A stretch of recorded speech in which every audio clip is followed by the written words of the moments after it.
সুন্দরবন যাওয়ার জন্য পরিকল্পনা করছেন তাহলে এই ভিডিও দেখে আপনার অনেক সাহায্য হবে। এই সুন্দরবন কিন্তু বিভিন্ন সময় বিভিন্ন রকমের। বর্ষার সময় এইখানে খুব ধুমধাম করে পালন করা হয় ইলিশ উৎসব, আর শীতের সময় কিন্তু সুন্দরবন আরেক রকমের।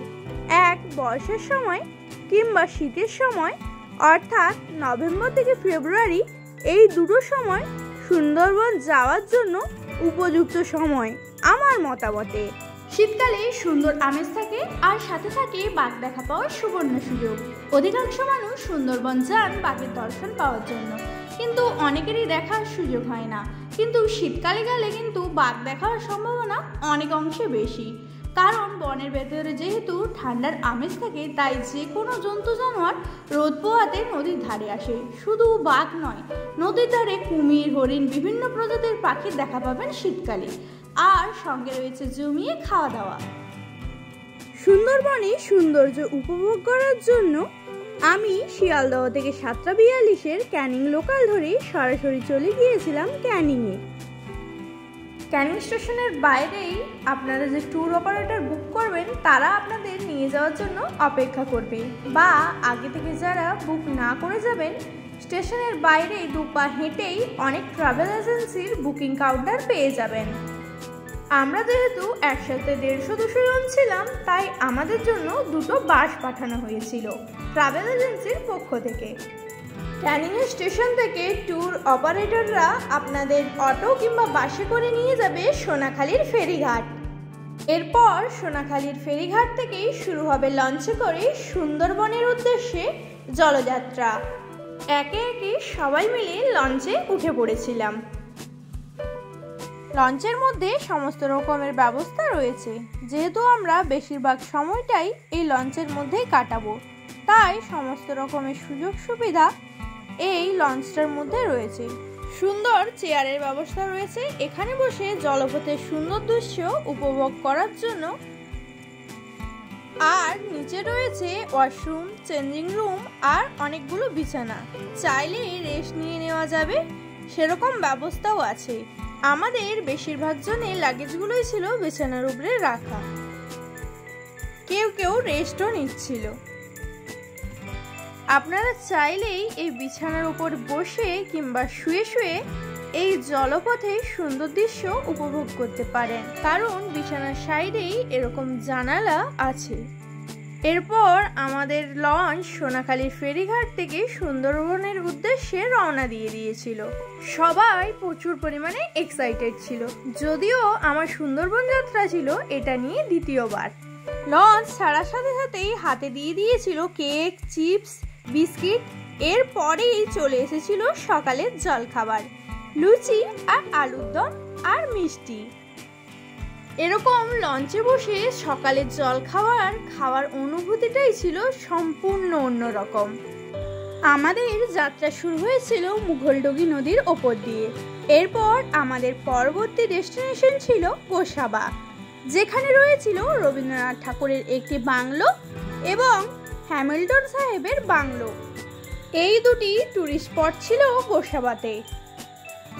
ব্রেকফাস্টের বেশ কিছুক্ষণ পর চলে এসেছিল চা, আর সাথে ছিল গরম গরম মাছ ভাজা। গরম গরম চা আর সাথে মাছ ভাজা, আর সাথে ছিল এরকম পরিবেশের মনোমুগ্ধকর দৃশ্য।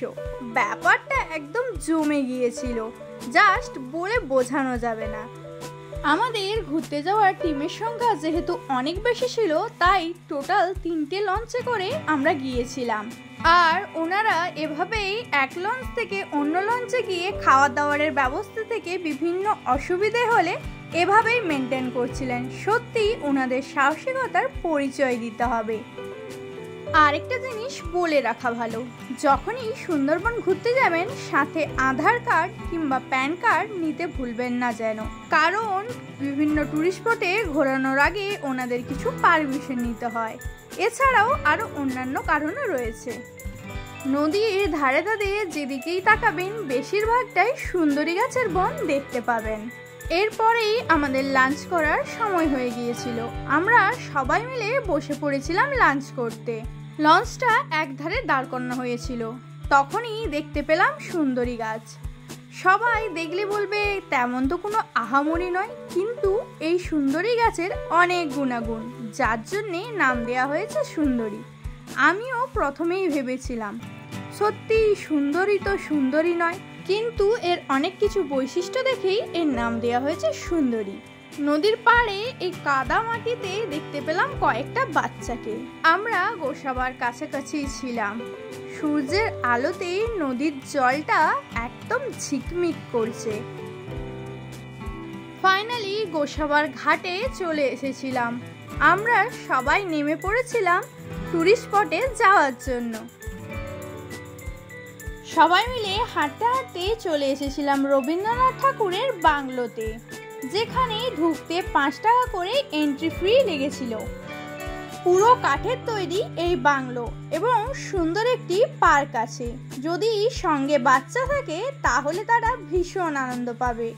সুন্দর বসার জায়গাও আছে। এই ছিল কাঠের বাংলোটা, পুরো ঘুরে ঘুরে দেখেছিলাম। আর এখানে রবীন্দ্রনাথ ঠাকুরের অনেক স্ট্যাচু আছে। এরপর পার্কের চারিদিকটা বেশ ভালো করে ঘুরে নিয়েছিলাম, যা আপনাদের সাথেও শেয়ার করলাম। দেখে আশা করি আপনাদেরও খুব ভালো লাগবে। চারিদিকের পরিবেশটা ছিল খুব মনোমুগ্ধকর।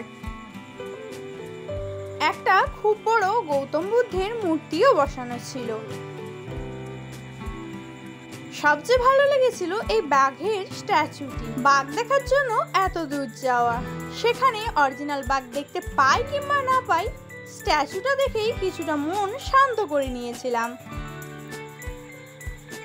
চারিদিকটা খুব পরিষ্কার পরিচ্ছন্ন, সাথে ছিল এই হরিণেরও স্ট্যাচুগুলি। ফিরে এসেছিলাম লঞ্চে। এরপরে আমাদের ডেস্টিনেশন ছিল পাখিরালয়। গোসাবা থেকে পাখিরালয়ের ডিস্টেন্স অনেকটাই।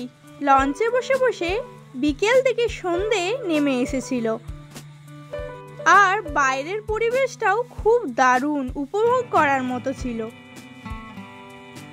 আস্তে আস্তে সূর্য ডোবার দৃশ্যটাও খুবই সুন্দর। লঞ্চের এই আগের দিকটায় বসে হাওয়া খাওয়ার মজাটাই আলাদা, কিন্তু যদিও এটি খুবই বিপজ্জনক, খুব সাহস না থাকলে ওখানে বসা যায় না। এরপরেই চলে এসেছিল বিকেলের চা। বসে বসে হাওয়া খাও আর সাথে চা।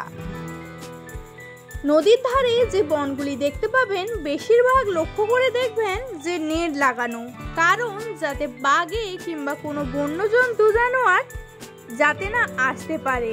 পুরোটাই কিন্তু ম্যানগ্রোভ অরণ্যতে ভরা। আর আমার কাছে সবচেয়ে অবাক করা একটি দৃশ্য ছিল, সেটা ছিল এই এত বড় বড় জাহাজ। জাহাজগুলি সাধারণত বাণিজ্যিক পরিবহনের কাজে লাগানো হয়। এরপরেই চলে এসেছিল আমাদের সন্ধেবেলার টিফিন। চারিদিকটা অন্ধকার, নিস্তব্ধ এবং কয়েকটি লঞ্চের টিম টিম আলো। ব্যাপারটা বেশ মজাদার। এরপরেই পৌঁছে গিয়েছিলাম পাখিরালয়ে, কারণ রাত্রিটা কাটানোর জন্য এই পাখিরালয়েই হোটেল ঠিক করা ছিল। দুরাত্রি এই পাখিরালয়েই কাটানোর ব্যবস্থা করেছিল ট্যুর অর্গানাইজাররা।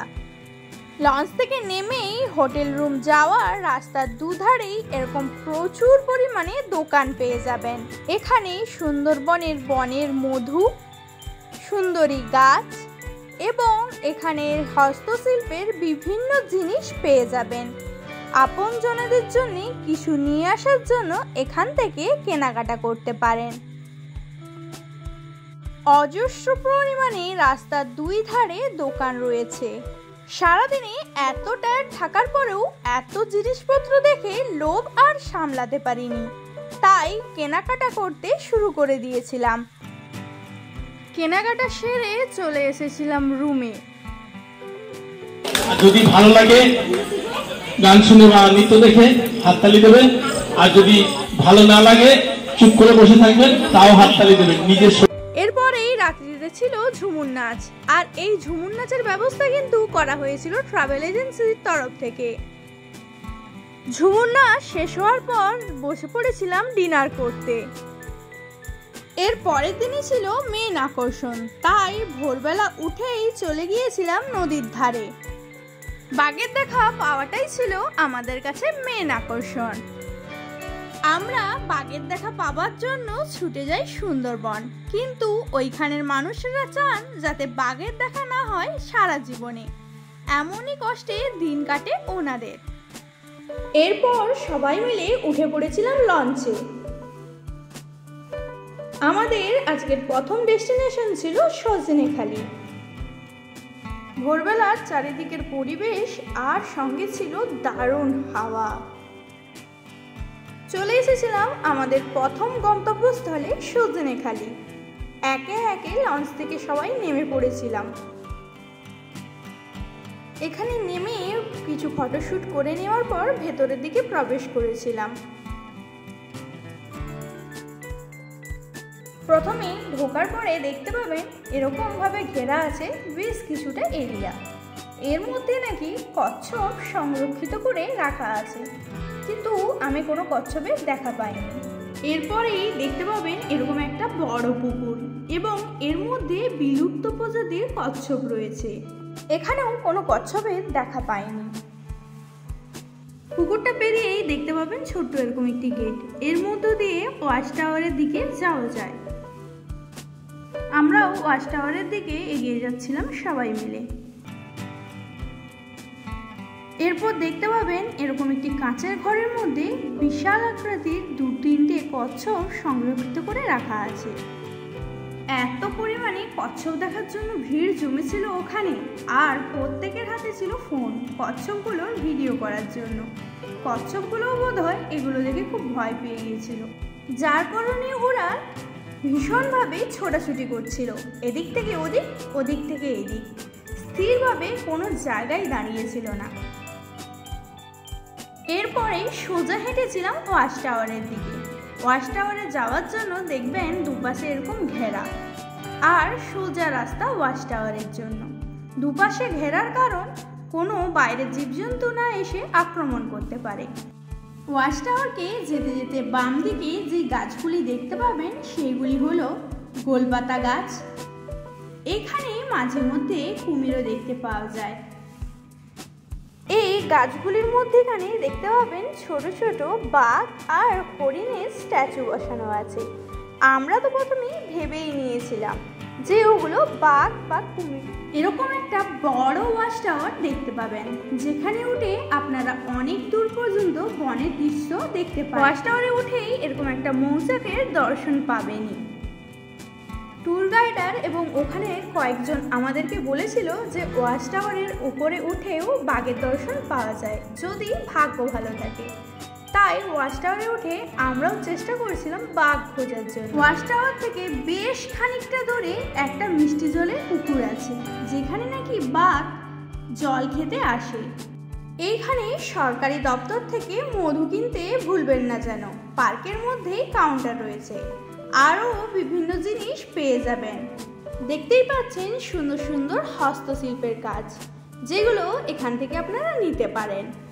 ওয়াচ টাওয়ার থেকে নেমে এসে দেখা যাবে ম্যানগ্রোভ ইন্টারপ্রিটেশন সেন্টার, আর একটা ম্যাপ কিন্তু এখানে আছে, পুরো সুন্দরবনের একটা ম্যাপ। আপনারা যদি চান অবশ্যই একবার ম্যাপটা দেখে নেবেন। ম্যাপটা যদি ভালো করে দেখে নেন তাহলে সুন্দরবন ঘুরতে এবং বুঝতে আপনাদের বেশ সুবিধে হবে। কিন্তু এখানে আরেকটা জিনিস বেশ সুন্দর লাগলো, প্রত্যেকটা গাছেই কিন্তু ট্যাগ বাঁধা আছে যাতে আমাদের বুঝতে সুবিধে হয়। আর এই সজনেখালিতে কিন্তু থাকারও বেশ সুন্দর জায়গা রয়েছে। আর আমি এখন যে গাছগুলো দেখাচ্ছি এইগুলো কিন্তু ম্যানগ্রোভ উদ্ভিদ। এখানে একটু ভালো করে দেখলেই দেখতে পাবেন শ্বাসমূল। বইয়ে অনেক পড়েছি কিন্তু আমরা সবাই, সেই শ্বাসমূল আর ম্যানগ্রোভ উদ্ভিদ একদম কাছ থেকে দেখার অভিজ্ঞতাটাই সম্পূর্ণ আলাদা। আর প্রচুর পরিমাণে এরকম বাঁদর দেখতে পাবেন। অনেককেই দেখেছি এদের হাতে চিপস কিংবা বিস্কিট ধরিয়ে দিতে, যেটা একদমই উচিত না, কারণ এসব খাবার খেয়ে ওরা প্রচুর পরিমাণে ক্ষতিগ্রস্ত হয়। যেমন ওদের গায়ে লোম উঠে যায় এবং বিভিন্ন অসুখও দেখা যায়। আমরা কিন্তু ঢুকেছিলাম অন্য একটা ঘাট দিয়ে এবং বেরোলাম অন্য একটা ঘাট দিয়ে।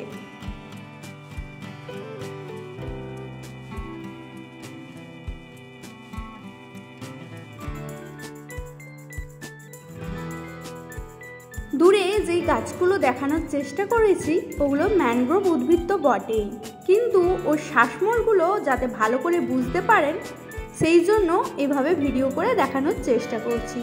একটু ভালো করে দেখলেই বুঝতে পারবেন। সজনেখালিকে বিদায় জানিয়ে উঠে পড়েছিলাম লঞ্চে। আমাদের পরের ডেস্টিনেশন ছিল সুজন্যখালি।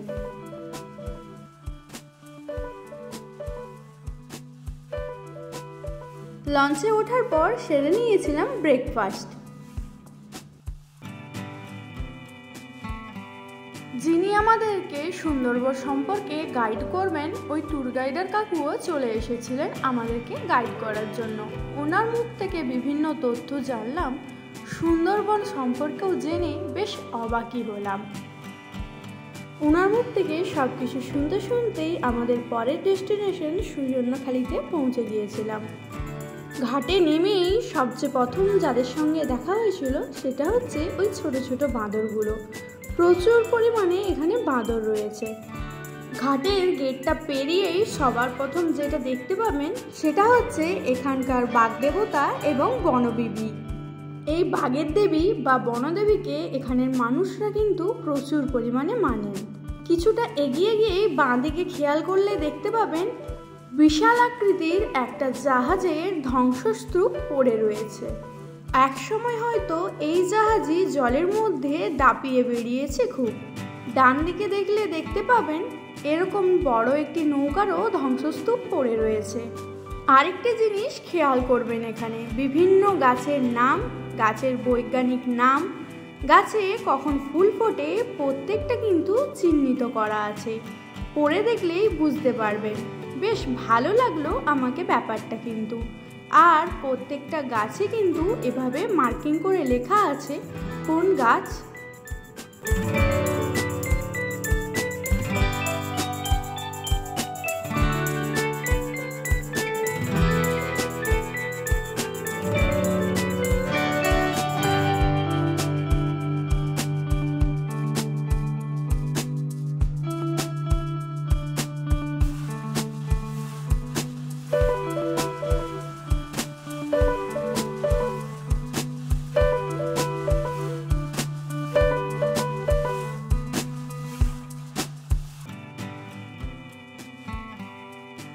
সুজন্যখালি দেখা শেষ করে আবার উঠে পড়েছিলাম লঞ্চে।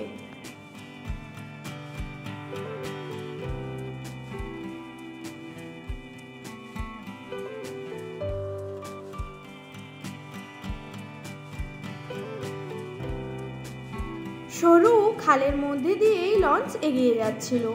এই খালের দুই পাশেই ম্যানগ্রোভ জঙ্গল আর বাইরে এরকম ঝিমঝিম বৃষ্টি।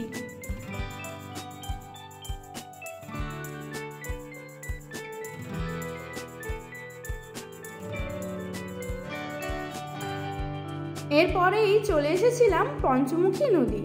5টা নদীর মিলনস্থল এইখানে। 5টা নদী মিশেছে একসাথে। একটা হচ্ছে মতিলা নদী, হেরোবা নদী, বিদ্যা নদী, ঘুমর নদী, গাজীখালী নদীর ওপর দিয়ে এসেছিলাম, যেটা বাংলাদেশের দিকে চলে গেছে। হঠাৎ করেই দূরে দেখতে পেলাম একটা বনো শুয়োর।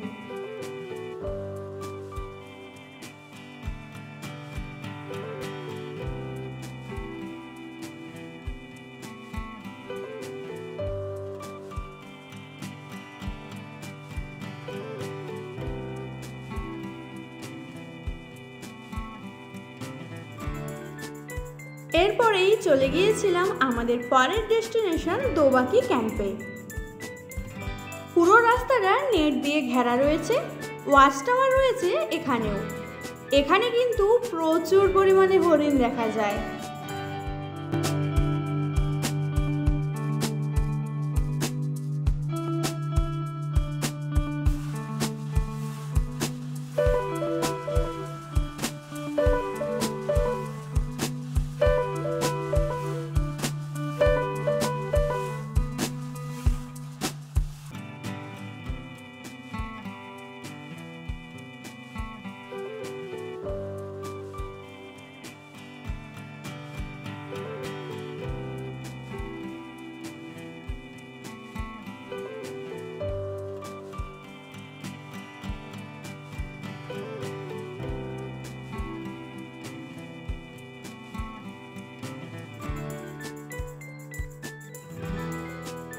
এখানেও দর্শন হলো বাগদেবতা ও মা বনবিবির।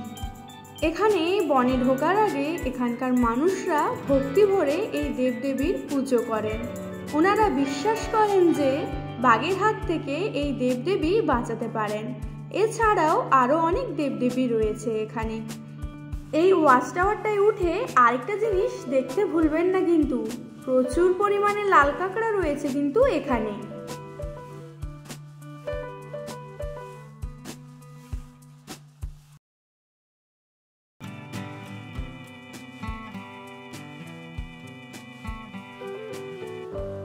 প্রথমেই বলেছিলাম না প্রচুর পরিমাণে হরিণ রয়েছে এখানে। ওই দেখুন দেখা যাচ্ছে হরিণরা কেমন ঘোরাঘুরি করছে এপাশ থেকে ওপাশ। এই হরিণটা তো মানুষজন দেখি খুব কাছেই চলে এসেছিল।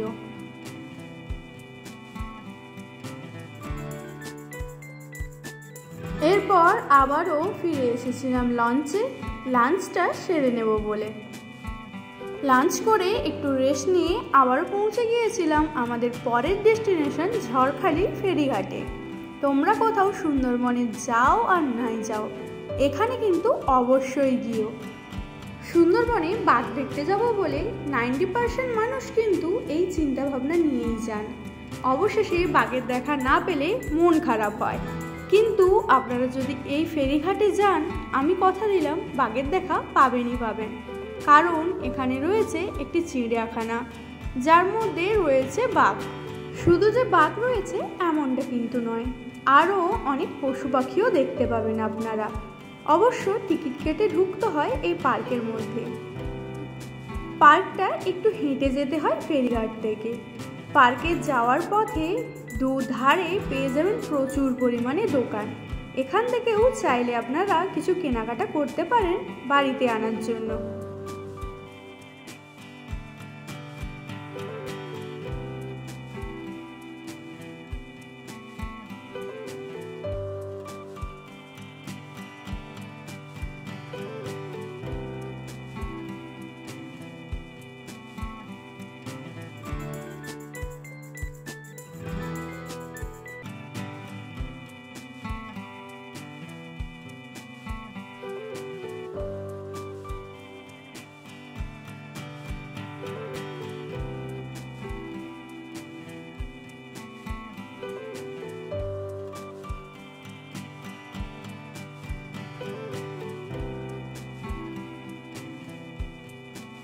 পার্কের রাস্তাটার মধ্যে এরকম বড় বড় পোস্টার পাবেন, যাতে বিভিন্ন প্রজাতির পশু পাখির নাম লেখা আছে এবং চিহ্নিত করা আছে।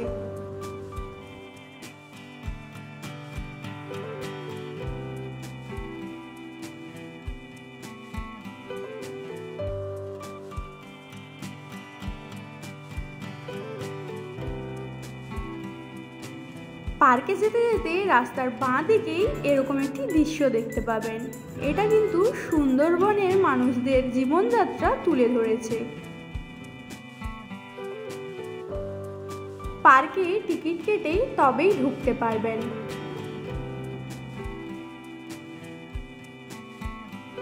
কোনো দিকে না তাকিয়ে বাঘ যেদিকে আছে দেখার জন্য প্রায় ছুটেই যাচ্ছিলাম। এখানেও বিভিন্ন গাছের নাম সহ ছবি এঁকে লেখা আছে। বাচ্চাদের খেলাধুলো করার জন্য কিন্তু অনেক কিছু রয়েছে এখানে।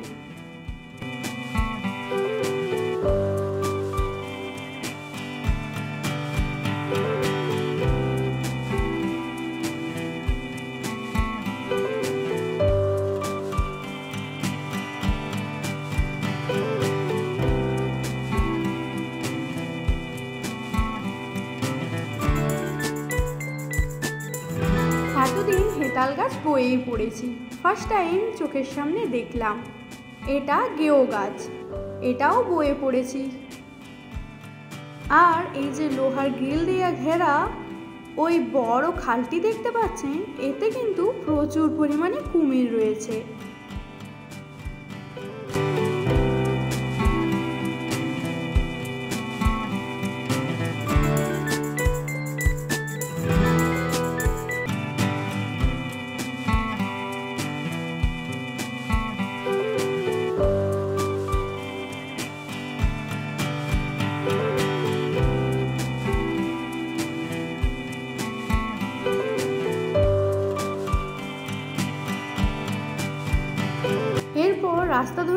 যাচ্ছিলাম বাঘ দেখার জন্য অধীর আগ্রহ নিয়ে, কখন বাঘের দেখা পাবো।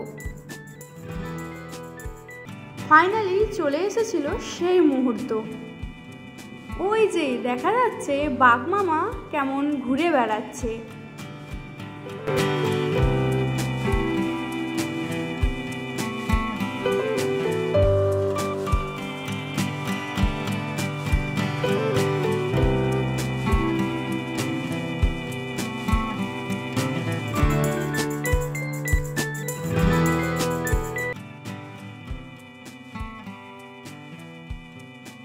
আর এটা হচ্ছে গোসা।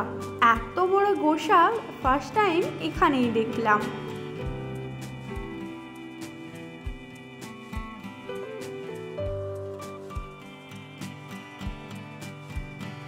এরপরেই দেখা পেয়েছিলাম একটা বড় কুমিরে। প্রথমে আমরা সবাই ভেবেছিলাম কুমিরটা বোধহয় মারা গিয়েছে, কিন্তু না, ও গভীর নিদ্রায় মগ্ন আছে। এরপরে আবারও ফিরে এসেছিলাম রুমে রাত্রিটুকু স্টে করার জন্য। বসে বসে বোরিং হয়ে কোনো লাভ নেই। এত ঘোরাঘুরি করে আসার পরেও কেউ ক্লান্ত হয়নি যখন, তাই শেষমেশ শুরুই করে দিয়েছিলাম একটু নাচানাচি। এরপরেই রাতে ডিনারটা সেরে নিয়েছিলাম। সকালটা শুরু হয়েছিল এক রাশ মন খারাপ নিয়ে, কারণ আজ ছিল সুন্দরবনকে বিদায় জানানোর পালা। এই কয়েকটা দিনের সুন্দর মুহূর্তগুলো জীবনের পাতায় উজ্জ্বল স্মৃতি হয়ে থাকবে। আপনারাও যদি কখনো সময় পান তাহলে আমি বলবো অবশ্যই একবার ঘুরে আসবেন সুন্দরবন।